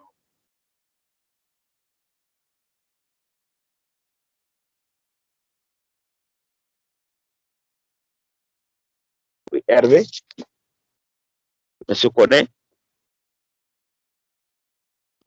Oui. Allô, Hervé. Voilà, oui. Oui. Je dirais. J'ai des problèmes de connexion là, ça vient, ça part. Oui, voilà. Bon, je pense que tu as dit l'essentiel et nous faisons, comme tu l'as dit tantôt, on organise pas mal d'événementiels sur ces différents sites-là. Voilà, et il faut dire que en fait, les événementiels qui sont organisés, que nous organisons, sont de deux ordres. Hein. C'est vrai qu'on a des événementiels qui sont organisés en direct avec des groupes artistiques des différents quartiers. Voilà. Et on a des événementiels aussi qui font recours à des acteurs beaucoup plus d'un calibre beaucoup plus grand à travers la ville de Ouaga. Mais il faut dire que c'est vrai que l'objectif, c'est d'animer, en tout cas, ces sites-là, d'assurer une certaine préfiguration dans les usages de ces sites, parce que, comme tu le sais, ces sites sont destinés à abriter des équipements et des infrastructures culturelles.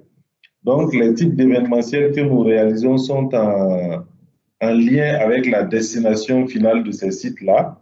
Et il faut dire qu'actuellement, on vient même de lancer un appel à projet, un appel à micro-projet si vous voulez. Et nous avons quand même on a reçu à peu près 36 micro-projets. Hein.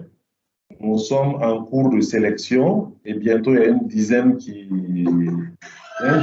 seront financés par le projet pépinière urbaine. Voilà. Bon, il faut dire que nous abordons en tout cas à travers ces événementiels et ces micro-projets à différents types d'actions culturelles. Hein. Et pour la première fois, nous sommes en train d'envisager aussi le cinéma.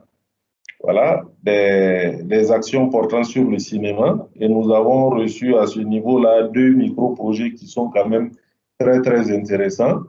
Voilà, qui portent sur la réalisation d'un certain nombre de films assez courts, là, de 6 à 10 minutes, qui seront réalisés avec les populations des quartiers, ensuite diffusés en plein air sur ces espaces-là. Et je pense que ce que nous avons vu aujourd'hui, en tout cas, donne pas mal d'idées. Ça nous donne pas mal d'idées. Et je pense que je vais pousser encore la réflexion le vendredi prochain avec les COGES que nous devons rencontrer. Les COGES, c'est les comités de gestion de ces sites-là.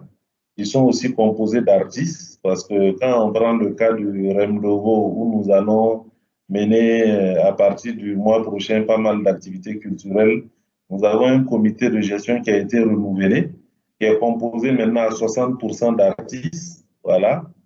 Donc 60% des membres du projet sont constitués d'artistes, hein, de différents types artistiques et aussi de riverains et d'autres types d'usagers. Donc, je pense que c'est des réflexions. On a eu quand même des pistes de réflexion. Nous allons pousser avec Elie, la mairie. Quoi. Merci aux collègues à Ouaga. Je me dis que peut-être l'équipe de Dakar, de la pépinière de Dakar, souhaiterait aussi intervenir un petit peu, parce que j'entendais dans la présentation d'Hicham, par exemple, la radio itinérante, ce type d'outils. qui résonnent, je pense, avec la pépinière à Dakar. À vous, je ne sais pas si c'est Florent, Abdoulaye, Lucie.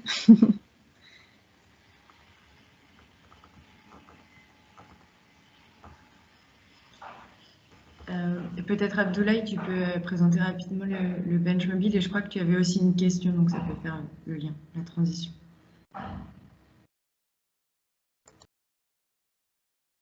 Ok, merci.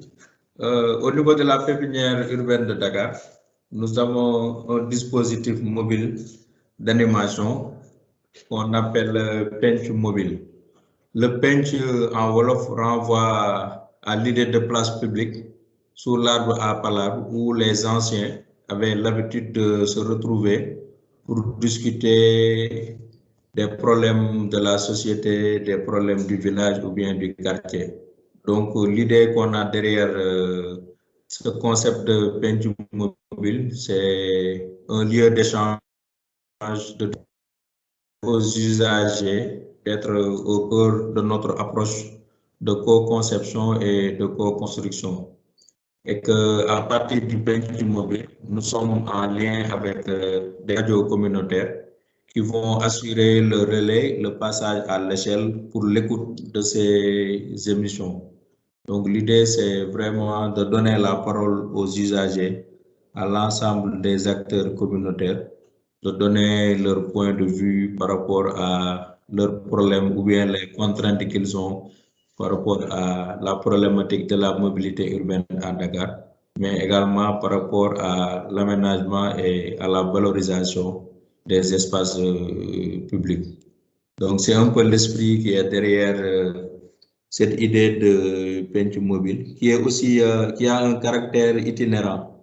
C'est un dispositif qu'on peut déployer partout où le besoin se fait sentir, sur la place publique, comme aussi lors de l'atelier de lancement du projet, où on en a profité pour l'inaugurer, mais également enregistrer la première émission radio avec la participation du maître d'ouvrage du projet, le CETUD, la participation du représentant de la collectivité territoriale et la représentante de la Fédération sénégalaise des habitants.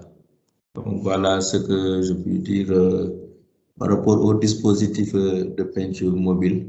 Et le travail a été fait avec l'appui de notre architecte maison, Florent, qui a travaillé sur de la récupération de matériaux.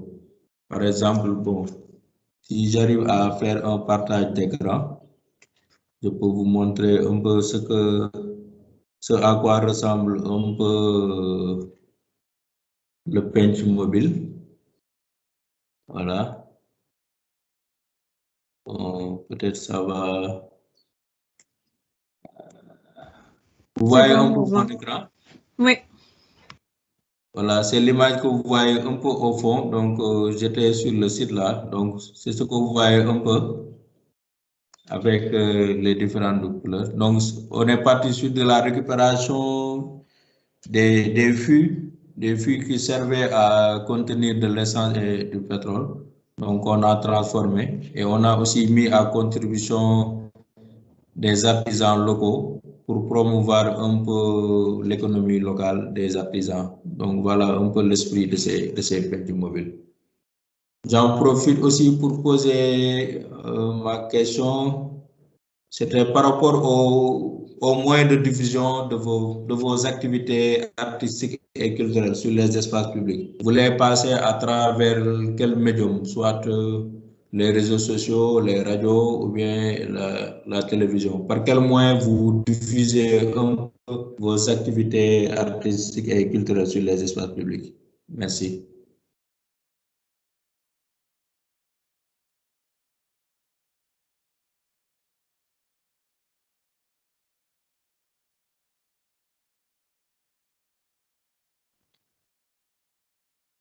Allô? Oui, merci pour cette toute dernière question à nos intervenants. Oui, je pense que Yann, il est parti, il me semble, donc je reprends la main. Oui. Pour les questions de diffusion, en fait, ça dépend de... Parce que Je suis encore là. Pardon. vas-y, Pardon, je vais devoir vous laisser 13h30. Ok, on n'est pas encore 13h30, effectivement. Je disais sur la question de diffusion, il se trouvait que ça dépend de quand on parle de diffusion, on parle de, on s'adresse à qui. C'est très important parce que alors quand on par exemple quand on pratique, quand on fait des ateliers de radio itinérants, l'idée ce n'est pas que cette radio soit accessible dans toute la planète pour tout le monde, etc. C'est une radio qui, donc les informations qui circulent dans cette radio itinérante et donc les stories, les histoires qui sont racontées ne nous appartiennent pas nous autant que think tank. Ce n'est pas notre propriété intellectuelle, donc ce n'est pas à nous de décider le sort des diffusions. Et en concertation avec la communauté, il faut que d'abord la radio soit amplifiée d'une manière locale, c'est-à-dire dans le quartier, et après dans la ville. Mais vraiment que ça reste sur une échelle réduite. Et donc, on respecte ça aujourd'hui pour ce qui est voilà, pour la question. Et après, bon, on a différents moyens de diffusion de l'action, entre guillemets, des actions qu'on mène, qui sont soit par... en fait, pour tout simplement vous dire, on a créé notre propre médium parce que, voilà, il fallait à un moment donné faire face à la pauvreté médiatique du paysage marocain par rapport à ces choses. Donc, on a vraiment, on a créé nos propres médias, on a créé une revue, donc la revue Macan, vous pouvez trouver sur Internet. On a notre site Internet, on diffuse toutes nos informations, les réseaux sociaux évidemment. Et quand il s'agit d'unifier la parole des habitants et des citoyens, on le fait avec beaucoup de précautions parce que c'est des choses qui sont très vite récupérables par X ou Y personnes. Et donc, on fait vraiment attention à comment on diffuse ces choses-là. Bon, ça reste vraiment sur une échelle qui est très locale, très territoriale, avec on va dire, avec une communication plus générale à travers les festivals, évidemment, à travers la revue qu'on fait, à travers le journal de quartier. Et de temps en temps, on implique les journalistes en faisant des petits articles par-ci, par-là, mais c'est vraiment juste pour communiquer sur ce qu'on fait. Mais ça, c'est vraiment un choix. C'est un particulier.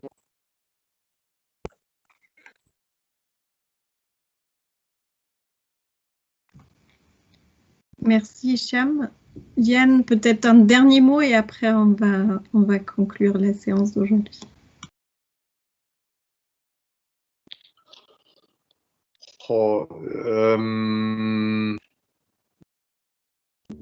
Oui, très très rapidement, comme Hicham vient de dire aussi,